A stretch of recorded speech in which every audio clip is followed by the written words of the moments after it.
very important and is indispensable to hear from Hungary and as well to hear from Serbia. Thank you. My name is Dušan Kovačević and I'm co-founder and CEO of Exit Festival, a multiple winner for the Best Major European Festival Award, and together with Roskilde, one of the very few remaining independent major festivals in the world. I was invited here to speak about freedom of speech for artists and culture workers. That is a topic that is becoming increasingly relevant across the world. And by coming from Serbia, a country where at this very moment freedom is being suppressed in ways that Europe has rarely seen in its modern history. Just 4 days ago, over 130,000 people gathered in my hometown of Novi Sad to mark the anniversary of a tragedy where 16 lives were lost due to a canopy fall of a newly reconstructed railway station. Tragedy sparked a massive student and civil protest because people blamed widespread corruption for the disaster and are demanding the rule of law. And the entire free-thinking, cultural and creative scene in Serbia supported the students, and the government response was very fierce. Blacklists were created, and all the culture projects, all the participants who supported the students are stopped. The funding is stopped.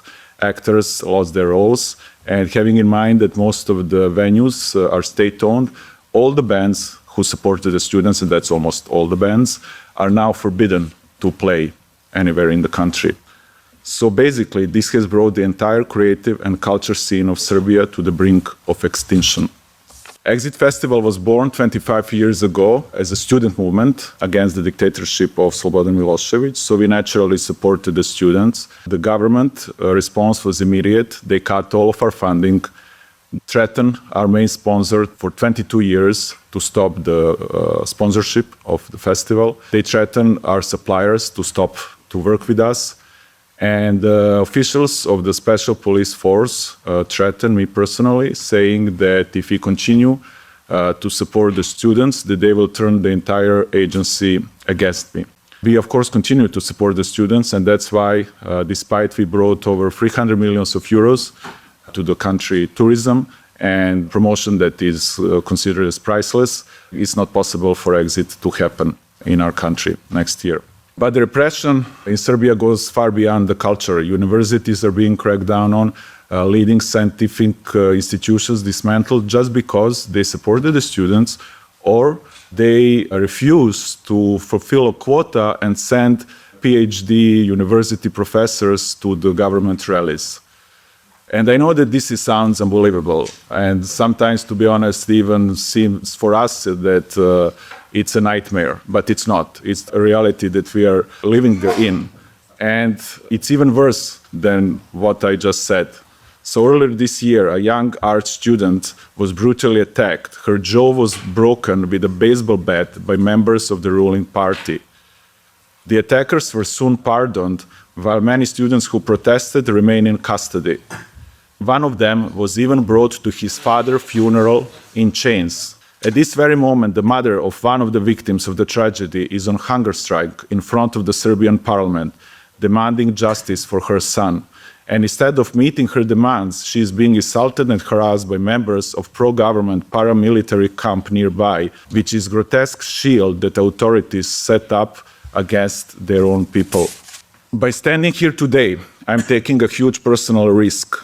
After recently losing my wife, I'm now a single parent of 3 small children, and I could lose my freedom or something even worse just because of the words spoken here today. But I know that these words are the best lesson I can give to my kids. And I know that is the best thing I can do for them, for all kids in Serbia, and for all the people anywhere in the world where freedom is being silenced. In times where even nations once known as the bastions of liberty are now falling into autocracy, Europe has a moral duty to lead a global fight for freedom. But to do so legitimately, it must first confront what is happening in its own backyard. Europe can and must protect the civil society and creative scene in Serbia. And because if Europe turns its back on Serbia, it will turn its back upon the very foundations of freedom, justice, and human dignity on which it was built. And listening to all of the speeches before this, what is also important and what we would like to see is support of European music community. This can be also a showcase of the strength of European music community. When in any country of Europe, something like this is happening, that the community can step in and support the scene.